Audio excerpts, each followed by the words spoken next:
ನಮಸ್ತೆ ಮಿತ್ರರೇ, ಮಂಗಳೂರಿನ ಜನತೆಗೊಂದು ಬಹಳ ಸಿಹಿ ಸುದ್ದಿ. ಇದೇ ಬರುವ ಅಂದರೆ 2025 ಜನವರಿ 4 ಮತ್ತು 5ರಂದು ನಮ್ಮ ಮಂಗಳೂರಿನಲ್ಲಿರುವ ಸಂಘನಿಕೇತನದಲ್ಲಿ ವಿವಿಧ ರೀತಿಯ ಸೊಪ್ಪು ತರಕಾರಿ ಹಾಗೂ ಗೆಡ್ಡೆಗೆಣಸುಗಳು, ಸಾವಯವವಾಗಿ ಬೆಳೆಸಿದಂತಹ ಗೆಡ್ಡೆಗೆಣಸುಗಳು ಹಾಗೂ ವಿಧ ವಿಧದ ನಾವು ನೋಡದಂತಹ ಸೊಪ್ಪು ತರಕಾರಿಗಳ ಒಂದು ಮೇಳ ನಡೆಯಲಿದೆ.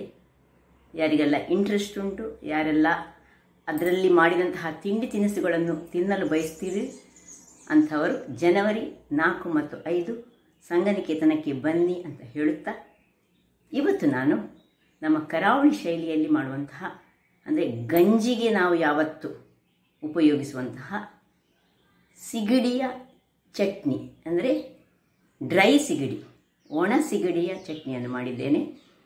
ಮಿಕ್ಸಿಯನ್ನು ಉಪಯೋಗಿಸದೆ ಬ್ಯಾಚುಲರ್ಸ್ಗಳಿಗೆ ಸುಲಭ ರೀತಿಯಲ್ಲಿ ಮಾಡುವಂತಹ ಈ ಒಂದು ಒಣ ಸಿಗಡಿಯ ಚಟ್ನಿಯನ್ನು ಹೇಗೆ ಮಾಡಿದ್ದೇನೆ ಎಂದು ನೋಡುವ ಮೊದಲು, ಯಾರೆಲ್ಲ ನನ್ನ ಚಾನಲನ್ನು ನೋಡ್ತಿದ್ದೀರಿ, ಯಾರೆಲ್ಲ ಇನ್ನೂ ಸಬ್ಸ್ಕ್ರೈಬ್ ಮಾಡಿಲ್ಲ, ದಯವಿಟ್ಟು ಸಬ್ಸ್ಕ್ರೈಬ್ ಮಾಡಿ.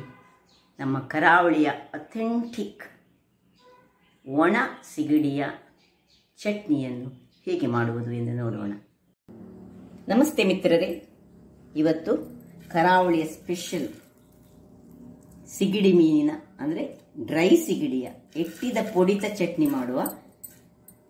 ಬಹಳ ಸೊಗಸಾಗಿರುತ್ತದೆ ಮತ್ತು ಬ್ಯಾಚುಲರ್ಸ್ನವರಿಗೆ ಸುಲಭ ರೀತಿಯಲ್ಲಿ ಹೇಗೆ ಮಾಡಬಹುದು ಆ ರೀತಿಯಲ್ಲಿ ನಾನಿವತ್ತು ಹೇಳಿಕೊಡ್ತಿದ್ದೇನೆ. ಇದಕ್ಕೆ ಮಿಕ್ಸಿ ಎಲ್ಲ ಯೂಸ್ ಮಾಡದೆ ಹೇಗೆ ಮಾಡ್ಬೋದಂತ ನಾವಿವತ್ತು ತಿಳಿದುಕೊಳ್ಳೋಣ. ಈಗ ನಾನಿದರಲ್ಲಿ ಒಂದು ಪಾವಿನಷ್ಟು ಇದು ಈ ಡ್ರೈ ಸಿಗಡಿಗಳು ಬೇರೆ ಬೇರೆ ರೀತಿಯದ್ದು ಬರ್ತದೆ, ಕಡಲಿನದ್ದು ಬರ್ತದೆ ಮತ್ತು ಹೊಳೆದು ಬರ್ತದೆ. ಇದು ನಾನು ಹೊಳೆದು ತೆಗೆದುಕೊಂಡಿದ್ದೇನೆ. ಒಂದು ಪಾವಿನಷ್ಟು ಉಂಟಿದೆ. ಈಗ ಒಂದು ಪಾವು ಮತ್ತು ಇಲ್ಲಿ ತೆಂಗಿನ ತುರಿ ಅದಕ್ಕೆ 100 ಗ್ರಾಮ್ಸ್ನಷ್ಟು ಬೇಕು. ಒಂದು ಬೌಲ್ನಷ್ಟು ತೆಂಗಿನ ತುರಿ ಬೇಕು. ಫ್ರೆಶ್ ತೆಂಗಿನ ತುರಿ ಆದರೆ ಬಹಳ ಒಳ್ಳೆಯದು. ಒಳ್ಳೆ ಚೆನ್ನಾಗಿ ನಾವು ತುರಿಯುವಾಗ ಸಪೂರದಲ್ಲಿ ತುರಿದ್ರೆ ನಾವು ಮಿಕ್ಸಿ ಎಲ್ಲ ಯೂಸ್ ಮಾಡಬೇಕಂತ ಇಲ್ಲ, ಇಲ್ಲದೆ ಸ್ವಲ್ಪ ಮಿಕ್ಸಿ ಯೂಸ್ ಮಾಡಬೇಕಾಗ್ತದೆ ಸಪೂರದಲ್ಲಿ ತುರಿಯದಿದ್ದರೆ. ಇನ್ನು ಸ್ವಲ್ಪ ಉಪ್ಪು ಬೇಕು.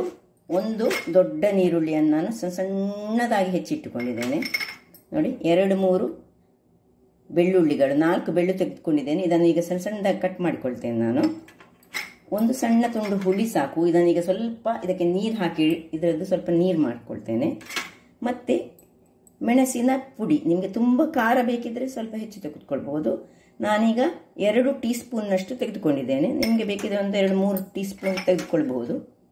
ಇನ್ನು ಎಣ್ಣೆ ಸ್ವಲ್ಪ ಬೇಕು, ಕರಿಬೇವಿನ ಸೊಪ್ಪು, ಇದು ಹಿಂಗ್ ಆಪ್ಷನಲ್, ಬೇಕಿದ್ರೆ ಮಾತ್ರ ಹಾಕ್ಕೊಳ್ಬೋದು. ಕೆಲವರಿಗೆ ಇಂಗಿನ ಫ್ಲೇವರ್ ಒಳ್ಳೆಯದಾಗೋದಿಲ್ಲ. ಹಾಗಾದರೆ ಮೊದಲಿಗೆ ಏನು ಮಾಡಬೇಕು ಹೇಳಿದರೆ, ಈ ಇದರದ್ದು ನೋಡಿ ತಲೆ ಉಂಟಲ್ಲ, ಇದನ್ನು ಹೀಗೆ ತೆಗೆದುಕೊಳ್ಬೇಕು. ನಾವು ಇದರ ತಲೆಯನ್ನು ತೆಗೆದುಕೊಂಡು ನಾನೆಲ್ಲವನ್ನು ಹೀಗೆ ತಲೆ ತೆಗೆದುಕೊಂಡು ಮತ್ತೆ ಏನು ಮಾಡಬೇಕಂತ ಹೇಳ್ತೇನೆ. ತಲೆ ಮತ್ತು ಬೇಕಿದ್ರೆ ಈ ನೋಡಿ ಇದರದ್ದು ಬಾಲ ಉಂಟಲ್ಲ ಅದು ಸಹ ತೆಗೆದುಕೊಳ್ಬೋದು. ಆಗ ಹೀಗೆ ಬರ್ತದೆ. ಈ ರೀತಿಯಲ್ಲಿ ನಾವು ತೆಗೆದುಕೊಳ್ಬೇಕು. ನಾನು ಹೇಳ್ತೇನೆ ಹೇಗೆ ಮಾಡೋದು ಹೇಳಿ. ವೀಕ್ಷಕರೇ, ಇಲ್ಲಿ ನೋಡಿ ಎಲ್ಲ ಕ್ಲೀನ್ ಮಾಡಿ ನಾನು ತಂದೆ ಇದು. ಈಗ ಏನು ಮಾಡಬೇಕು ಹೇಳಿದ್ರೆ ನೋಡಿ, ಇಷ್ಟು ಬೇಡದೆಲ್ಲ ಬಂತು. ಇದರಲ್ಲಿ ಸಣ್ಣ ಸಣ್ಣ ಮೀನುಗಳುಂಟು, ಸ್ವಲ್ಪ ಎಂತೆಲ್ಲ ಉಂಟು, ಅದನ್ನೆಲ್ಲ ತೆಗೆದಿದ್ದೇವೆ. ಈಗ ಇದರಲ್ಲಿ ಒಮ್ಮೆ ಮಣ್ಣು ತುಂಬ ಇರ್ತದೆ. ಇದರಲ್ಲಿ ಸಹ ಇನ್ನೂ ಸಣ್ಣ ಸಣ್ಣದು ಬರ್ತದೆ, ಹೊಳೆಯದ್ದು ಸಣ್ಣ ಸಣ್ಣದು. ಅದಂತಂದರೆ ಅದರ ಮುಖ ತೆಗಿಲಿಕ್ಕೆ ನಮಗೆ ಆಗೋದಿಲ್ಲ. ಆಗ ಸಹ ನಾವೇನು ಮಾಡಬೇಕು ಹೇಳಿದರೆ, ಅದನ್ನು ಹೀಗೆ ತೆಗಿಲಿಕ್ಕೆ ಹೋಗಬಾರ್ದು. 3 ನೀರಿನಲ್ಲಿ ನಾವು ಅದನ್ನು ತೊಳೆದುಕೊಳ್ಬೇಕು. ನೋಡಿ, ಹೀಗೆ ನಾನು ಇದನ್ನು ಚೆನ್ನಾಗಿ ತೊಳೆದು, ಇದರಲ್ಲಿ ಮಣ್ಣು ಎಲ್ಲ ಇರ್ತದೆ, ಇದನ್ನು ತೊಳೆದು 3 ನೀರಿನಲ್ಲಿ ಒಂದೇ ನಿಮಿಷದಲ್ಲಿ ತೆಗಿಬೇಕು. ಕೂಡಲೇ ತೆಗಿಬೇಕು. ಈಗ ನೋಡಿ ಹೀಗೆ ತೆಗೆದು ಹೀಗೆ ಮಾಡಿ ನೋಡಿ, ಹಿಂಡಿ ಹೀಗೆ ತೆಗೆದಿಟ್ಟುಕೊಳ್ಬೇಕು. ನಾವು ಒಟ್ಟು 3 ನೀರಿನಲ್ಲಿ ನಾನು ಚೆನ್ನಾಗಿ ತೊಳೆದು ತರ್ತೇನೆ. ಹಿಂಡಬೇಕು ನೋಡಿ, ಹೀಗೆ ನೀರಿರಬಾರ್ದು ಚೂರ್ಸ. ನೋಡಿ ಹೀಗೆ 3 ನೀರಿನಲ್ಲಿ ನಾನು ತೊಳಿತೇನೆ. ಯಾಕಂದರೆ ಮಣ್ಣು, ಅದರಲ್ಲಿರುವ ಮೈಯ ಮೇಲಿರುವುದು ಏನೆಲ್ಲ ಅಂಶಗಳೆಲ್ಲ ಹೋಗಬೇಕು ಹೇಳಿ, ಕೊಳೆಗಳೆಲ್ಲ ಹೋಗಬೇಕು ಹೇಳಿ ಹೀಗೆ ನಾವು ಚೆನ್ನಾಗಿ ತೊಳೆದ ಮೇಲೆ ಒಳ್ಳೆ ಹಿಂಡಿಕೊಳ್ಬೇಕು. ನೋಡಿ, ಸ್ವಲ್ಪ ಸಹ ನೀರಿರಬಾರ್ದು. ಈಗ 3 ಸತಿ ತೊಳಿತೀನಿ. ಇದು ಮೊದಲನೇ ಸತಿ ನಾನು ತೊಳಿತಿರೋದು. ವೀಕ್ಷಕರೇ, ಇದು 3ನೇ ನೀರು ನೋಡಿ. ಈಗ ಈ ನೀರನ್ನು ನೀವು ನಿಮ್ಮ ಹತ್ರ ತೋಟ ಎಲ್ಲ ಇದ್ದರೆ ಇದನ್ನು ಸ್ವಲ್ಪ ಹಾಗೆಯೇ ಒಂದು ದಿವಸ ಬಿಟ್ಟು ಒಂದು ಮುಚ್ಚಳ ಮುಚ್ಚಿ ಬಿಟ್ಟು ಮತ್ತೆ ಅದನ್ನು ಚೆನ್ನಾಗಿ ಕಿವುಚಿ ಅದನ್ನು ತೋಟದ ಈ ಗುಲಾಬಿ ಗಿಡ ಆಗಲಿ ಅಥವಾ ಯಾವುದಾದ್ರೂ ಒಂದು ಗಿಡಗಳಿಗೆ ಹಾಕಿದರೆ ಅದು ಬಹಳ ಒಳ್ಳೆ ಉತ್ತಮ ಈಟ ಆಗ್ತದೆ. ಇದನ್ನು ನೋಡಿ ಹೀಗೆ ಚೆನ್ನಾಗಿ ಕಿವುಚಿ ಕಿವುಚಿ ಕಿವುಚಿ ಮಾಡಿದರೆ ಉಂಟಲ್ಲ ಒಳ್ಳೆ ಈಟ್. ಸೊ ಯಾರ ಹತ್ರ ಗಿಡ ಎಲ್ಲ ಉಂಟು ಅವರು ಬೇರೆ ಈಟ ಹಾಕೋ ಬದಲು ಇದರದೇ ಈಟ್ ಮಾಡಿ ಹಾಕಿದರೆ ಸಹ ಬಹಳ ಉತ್ತಮ. ನೋಡಿ ಈಗ ಇದನ್ನು ಹೀಗೆ ಇಟ್ಕೊಳ್ತೇನೆ ನಾನು ಇಲ್ಲಿ ಸೈಡಲ್ಲಿ. ಈ ಒಂದು ಕಬ್ಬಿಣದ ಒಂದು ಬಣಾಲೆಯನ್ನು ನಾನು ಉರಿಸಿಕೊಳ್ತೇನೆ. ಇದು ಸ್ವಲ್ಪ ಬಿಸಿ ಆಗಲಿ. ಈ ಬಾಣಲೆ ಬಿಸಿಯಾಗಿದೆ. ಈಗ ಇದನ್ನು ಇದರಲ್ಲಿ ಹಾಕೊಳ್ಳೋಣ. ಇದನ್ನು ಒಳ್ಳೆ ಈಗ ನೀರಿಲ್ಲದ ಹಾಗೆ ಫ್ರೈ ಮಾಡಿಕೊಳ್ಬೇಕು. ಸ್ವಲ್ಪ ಹೀಗೆ ಬಿಡುವ. ಇದು ಹೀಗೆ ಇದರಲ್ಲಿ ಸ್ವಲ್ಪ ತಿರುಗಿಸ್ತಾ ಇರಬೇಕು. ವೀಕ್ಷಕರೇ ಇಲ್ಲಿ ನೋಡಿ ಇಷ್ಟು ಇದು ಫ್ರೈ ಆಗಲಿಕ್ಕೆ ಸ್ವಲ್ಪ ಹೊತ್ತಾಗ್ತದೆ. ಸಣ್ಣ ಉರಿ ಸ್ವಲ್ಪ ದೊಡ್ಡ ಉರಿ ಎಲ್ಲ ಮಾಡಿಕೊಂಡು ನೋಡಿ ಇದರ ಅಡಿಯಲ್ಲಿ ಈಗ ಇದನ್ನು ಒಂದು ಪ್ಲೇಟ್ನಲ್ಲಿ ಹಾಕೊಂಡು ಇದರ ಅಡಿಯಲ್ಲಿರೋ ಇದು ವಸ್ತುಗಳನ್ನೆಲ್ಲ ಡಿಸ್ಕಾರ್ಡ್ ಮಾಡಲಿಕ್ಕೆ ಮೇಲಿದ್ದು ಮಾತ್ರ ಇದು ನೋಡಿ ಒಳ್ಳೆ ಫ್ರೈ ಆಯಿತು. ಈಗ ಕರ್ಕೂರ ಆಗ್ತಾ ಬಂತು. ಕರ್ಕೂರ ಆದ ಕೂಡಲೇ ಇದನ್ನು ನಾವು ತೆಗೆದು ಸೈಡಲ್ಲಿ ಇಡುವ. ಮತ್ತೆ ಸ್ವಲ್ಪ ತಣ್ಣಗಾದ ಮೇಲೆ ನಾವು ಅದನ್ನೊಂದು ಗೆರಸೆ ಇದ್ದರೆ ಗೆರಸೆಯಲ್ಲಿ ಹಾಕಿ, ಇಲ್ಲದ ಅದನ್ನು ಪ್ಲೇಟ್ನಲ್ಲಿ ಹಾಕಿ ಅದರ ಮೇಲಿರುವುದನ್ನು ಮಾತ್ರ ಯೂಸ್ ಮಾಡಲಿಕ್ಕೆ ನಮಗೀಗ ಇದೇ ಈಗ ಬಾಣಲೆಯಲ್ಲಿ ಇದರಲ್ಲಿ ಗ್ಯಾಸ್ನಲ್ಲಿ ನಾವು ಒಂದು ಮಣ್ಣಿನ ಪಾತ್ರೆಯನ್ನು ಇಟ್ಟುಕೊಂಡು ಅದು ಬಿಸಿ ಆಗಲಿ. ಇಲ್ಲಿ ಮಣ್ಣಿನ ಪಾತ್ರೆ ಬಿಸಿ ಆಗ್ತಾ ಉಂಟು. ಇದಕ್ಕೆ ಸ್ವಲ್ಪ ಒಂದು 2 ಸ್ಪೂನಿನಷ್ಟು ಎಣ್ಣೆಯನ್ನು ಹಾಕೊಳ್ಳೋಣ. ಇದು ನಾನಿವತ್ತು ಸುಲಭವಾಗಿ ಯಾರಿಗೆ ಮಿಕ್ಸಿ ಎಲ್ಲ ಕರೆಂಟ್ ಒಮ್ಮೆ ಇಲ್ಲದಿದ್ದರೆ ಹಾಗೆ ಮಾಡಲಿರುವಾಗ ನಾವು ಹೇಗೆ ಪಟ ಈ ಒಂದು ಗಂಜಿ ಇದ್ದರೆ ಸಾಕು ನಮ್ಮ ಹತ್ರ, ನಾವು ಇಂಥ ಚಟ್ನಿಯನ್ನು ಮಾಡಿಕೊಂಡು ತಿನ್ಬೋದು. ಹಾಗಾಗಿ ನಾನು ಇದನ್ನು ಈ ರೀತಿಯಾಗಿ ತೋರಿಸ್ತೇನೆ. ನಮ್ಮದು ಇನ್ನೊಂದು ವಿಧಾನ ಉಂಟು. ಮಿಕ್ಸಿಯಲ್ಲಿ ಎಲ್ಲ ನಾವು ಈ ಬ್ಯಾಡಿಗೆ ಮೆಣಸುಗಳನ್ನೆಲ್ಲ ಹಾಕಿ ಒಂದು ಗ್ರೈಂಡ್ ಮಾಡಿ ಮಾಡುವಂಥದ್ದು ಇನ್ನೊಂದು ರೀತಿಯದು. ಇದು ಸುಲಭ ರೀತಿಯಲ್ಲಿ ನೋಡಿ ಈ ಬೆಳ್ಳುಳ್ಳಿಯನ್ನು ಕಟ್ ಮಾಡಿ ಇದಕ್ಕೆ ಹಾಕೊಳ್ತಿದ್ದೇನೆ ನಾನು. ಬೆಳ್ಳುಳ್ಳಿ ಸ್ವಲ್ಪವೇ ಸ್ವಲ್ಪ ಬಾಡುವಾಗ ಈ ನೀರುಳ್ಳಿ ಉಂಟಲ್ಲ ಇದರಲ್ಲಿ ಎಲ್ಲ ನೀರುಳ್ಳಿ ಅಲ್ಲ ಸ್ವಲ್ಪ ನೀರುಳ್ಳಿಯನ್ನು ತೆಗೆದುಕೊಂಡು ನಾವು ಇದಕ್ಕೆ ಹಾಕೊಳ್ಳೋಣ. ಕರಿಬೇವಿನ ಸೊಪ್ಪನ್ನು ಹಾಕೊಳ್ಳೋಣ.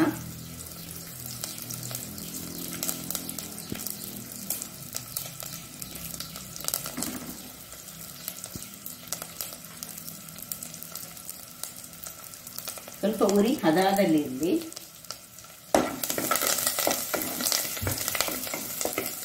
ತುಂಬ ಏನು ಕಂದು ಕಲರ್ ಬರಬೇಕಂತಿಲ್ಲ. ಸ್ವಲ್ಪ ಇದರಲ್ಲಿ ಇದು ಒಳ್ಳೆ ನೀರುಳ್ಳಿ ಒಳ್ಳೆ ಫ್ರೈ ಆಗಬೇಕು. ಪರಿಮಳ ಬರಬೇಕು ನಮಗೆ ನೀರುಳ್ಳಿಯ.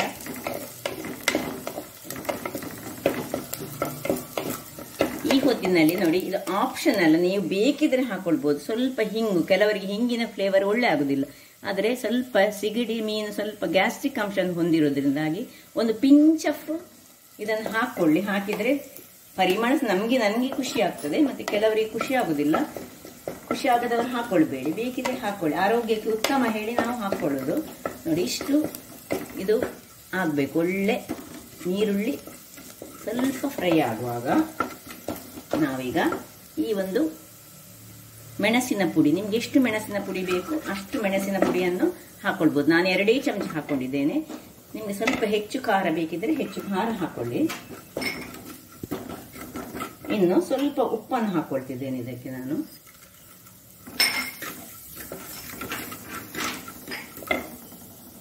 ಈಗ ಈ ಒಂದು ಹುಳಿಗೆ ನಾನು ಹುಳಿಯ ನೀರನ್ನು ಮಾಡಿಕೊಳ್ತಿದ್ದೇನೆ. ಇನ್ನು ಸ್ವಲ್ಪ ಹುಳಿಯ ನೀರನ್ನು ಇದಕ್ಕೆ ಹಾಕೊಳ್ತೇನೆ. ನೋಡಿ ಸ್ವಲ್ಪ ನೀರು ಹಾಗೆ ಇಟ್ಟುಕೊಂಡಿದ್ದೇನೆ. ಹುಳಿಯ ನೀರು ಇದೆಲ್ಲ ಹೀಗೆ ಇದರಲ್ಲಿ ಮಿಕ್ಸ್ ಆಗಬೇಕು. ಈಗ ಕಲ್ಲರ್ ನಿಮ್ಮ ಹತ್ರ ಮೆಣಸಿನ ಹುಡಿಯ ಬದಲು ಕೆಲವರು ಬಫತ್ ಪೌಡರ್ ಅನ್ನು ಯೂಸ್ ಮಾಡ್ತಾರೆ, ಅದು ಸಹ ಯೂಸ್ ಮಾಡಬಹುದು. ಅದರಲ್ಲಿ ಸಹ ಪರಿಮಳಯುಕ್ತವಾಗ್ತದೆ. ಇದು ಸ್ವಲ್ಪ ಇದರಲ್ಲಿ ಸ್ವಲ್ಪ ಫ್ರೈ ಆಗಬೇಕು. ಒಂದು 2-3 ನಿಮಿಷಗಳ ಕಾಲ ಇದರಲ್ಲಿ ಫ್ರೈ ಆಗಿ ಹುಳಿಯ ನೀರಿನೊಟ್ಟಿಗೆ ಉಪ್ಪು ಹುಳಿ ಖಾರ ಇದು 3 ಮಿಕ್ಸ್ ಆಗುವಾಗ ಅದಕ್ಕೊಂದು ಟೇಸ್ಟೇ ಬೇರೆ. ಸ್ವಲ್ಪ ಚೆನ್ನಾಗಿ ಮಾಡಿ. ಸ್ವಲ್ಪ ಬೇಕಿದ್ರೆ ಇನ್ನೂ ಸಹ ಹುಳಿಯ ಚೂರು ನೀರನ್ನು ಹಾಕೊಳ್ಬಹುದು. ಇಲ್ಲಿ ಹುಳಿ ಹೆಚ್ಚು ಸಹ ಆಗಬಾರ್ದು, ಚಟ್ನಿಗೆ ಉಪ್ಪು ಹುಳಿ ಖಾರ ಒಂದು ಹದದಲ್ಲಿ ಇರಬೇಕು. ಇನ್ನು ಇಲ್ಲಿ ನೋಡಿ, ಈ ತೆಂಗಿನ ತುರಿ ನಿಮಗೆ ಎಷ್ಟು ಬೇಕು. ನಾನು ಒಂದು ಪಾವಿದು ಮಾತ್ರ ಮಾಡಿದ್ರಿಂದಾಗಿ ಇಷ್ಟೇ ಮಾಡ್ತಿದ್ದೇನೆ ತೆಂಗಿನ ತುರಿ. ನಿಮಗೆ ಬೇಕಿದ್ರೆ ಹೆಚ್ಚು ಸಹ ಮಾಡಿಕೊಳ್ಬೋದು. ಇದು ಅರ್ಧ ಗಡಿಯ ಒಂದು ದೊಡ್ಡ ತೆಂಗಿನಕಾಯಿ, ಅರ್ಧ ಗಡಿಯ ಅರ್ಧದಲ್ಲಿ ಇರುವುದು ಅಷ್ಟೇ. ಒಳ್ಳೆ ಹೆರಿಯುವಾಗ ಮಾತ್ರ ಸರಿ ಸಣ್ಣದಾಗಿ ಹೆರಿಬೇಕು. ಹೀಗೆ ಇದರಲ್ಲಿ ಈಗ ಇದನ್ನು ಹಾಕೊಂಡು ಸ್ವಲ್ಪ ಡ್ರೈ ಮಾಡುದು. ಇಂತಹ ಚಟ್ನಿಯನ್ನು ನಾವು ಹೀಗೆ ಮಾಡಿದರೆ ಸ್ವಲ್ಪ 1-2-3 ದಿವಸಗಳ ಕಾಲ ಸಹ ಇಟ್ಟರೆ ಏನಾಗುದಿಲ್ಲ. ಯಾಕಂದ್ರೆ ನಾವು ಫ್ರೈ ಮಾಡಿಕೊಳ್ತಿದ್ದೇವಲ್ಲ, ಹಾಗಾಗಿ ಎಲ್ಲವನ್ನು ಒಳ್ಳೆ ಮಿಕ್ಸ್ ಮಾಡಿ ಕೊಡಬೇಕು. ಈ ಸೈಡ್ನಲ್ಲಿ ಇರುವುದು ಆ ಸೈಡ್ನಲ್ಲಿ ಇರುವುದು ಎಲ್ಲ ಮಿಕ್ಸ್ ಆಗಬೇಕು, ಒಳ್ಳೆದಾಗಿ ಡ್ರೈ ಆಗಬೇಕು.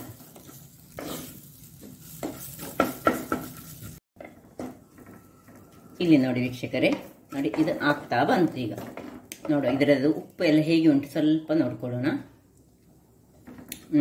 ಉಪ್ಪು ಸಹ ಸರಿ ಉಂಟು, ಹುಳಿ ಸಹ ಸರಿ ಉಂಟು, ಹದಾದಲ್ಲಿ ಉಂಟು. ಈಗ ಇಲ್ಲಿ ನೋಡಿ, ಇದು ನೋಡಿ, ಇದು ತಣ್ಣಗಾಗ್ತಾ ಉಂಟು. ಇದರಲ್ಲಿ ಈಗ ನಾನು ಹೇಳಿದೆಲ್ಲ ಇದನ್ನೊಂದು ಪ್ಲೇಟಿಗೆ ಅಥವಾ ಒಂದು ಪಾತ್ರೆಗೆ ಹಾಕೊಳ್ಳೋಣ. ಹಾಕೊಂಡು ನೋಡಿ, ಇದರ ಅಡಿದನ್ನು ಹಾಗೆ ಬಿಡುವ, ಇದು ಸೈಡಲ್ಲಿ ಇಟ್ಕೊಳ್ಳೋಣ. ಇದನ್ನು ಹೀಗೆ ಹೀಗೆ ಮಾಡಿ ಮೇಲಿನ ಇದನ್ನು ಮಾತ್ರ ನೋಡಿ, ಈಗ ಪಟ್ ಪಟ್ ಪುರ್ ಆಗಿದೆ. ಶಬ್ದ ಕೇಳ್ತದೆ ನಿಮಗೆ ನೋಡಿ.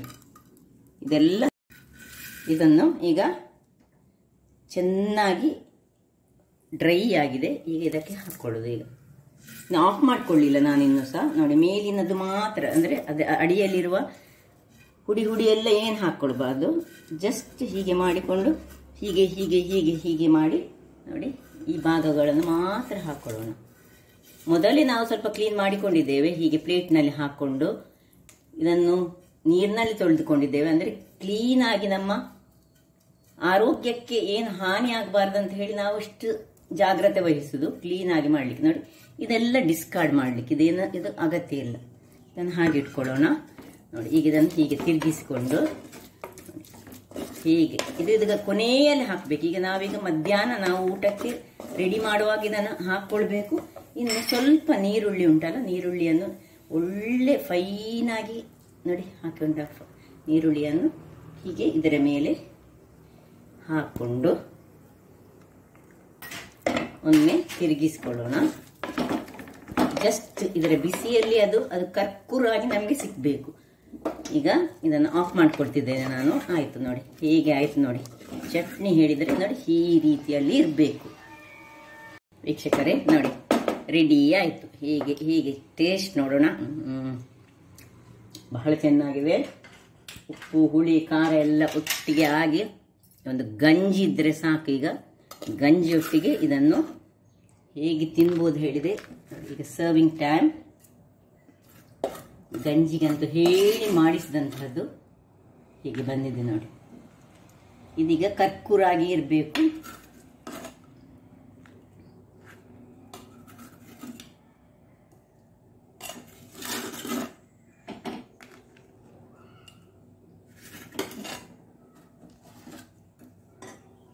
ಹಾಗಾದರೆ ನೋಡಿದ್ರಲ್ಲ ವೀಕ್ಷಕರೇ, ಯಾವ ರೀತಿಯಲ್ಲಿ ಒಂದು ಸುಲಭದಲ್ಲಿ ಮಿಕ್ಸಿಯ ಏನು ಯೂಸ್ ಇಲ್ಲದೆ ನಾವು ಮಾಡಿದಂತಹ ಒಂದು ರುಚಿಕರವಾದ ಕರಾವಳಿ ಶೈಲಿಯ ಒಂದು ಸಿಗಿಡಿ ಹುಡಿ, ಅಂದರೆ ಡ್ರೈ ಸಿಗಿಡಿಯ ಒಂದು ಚಟ್ನಿ ಬಹಳ ರುಚಿಕರವಾಗಿರ್ತದೆ. ಗಂಜಿಗಂತೂ ಹೇಳಿ ಮಾಡಿಸಿದಂತಹದ್ದು. ಹಾಗಾದರೆ ನನ್ನ ಈ ಕುಕಿಂಗ್ ಚಾನಲ್ ನಿಮಗೆ ಇಷ್ಟ ಆದರೆ ಬೋಳೂರು ಸುವರ್ಣ ಚಾನಲನ್ನು ಲೈಕ್ ಮಾಡಿ, ಶೇರ್ ಮಾಡಿ ಹಾಗೂ ಸಬ್ಸ್ಕ್ರೈಬ್ ಮಾಡಿ. ಹಾಗೂ ನನ್ನ ಇನ್ಸ್ಟಾಗ್ರಾಮ್ ಪೇಜನ್ನು ಫಾಲೋ ಮಾಡಿ. ಧನ್ಯವಾದಗಳು.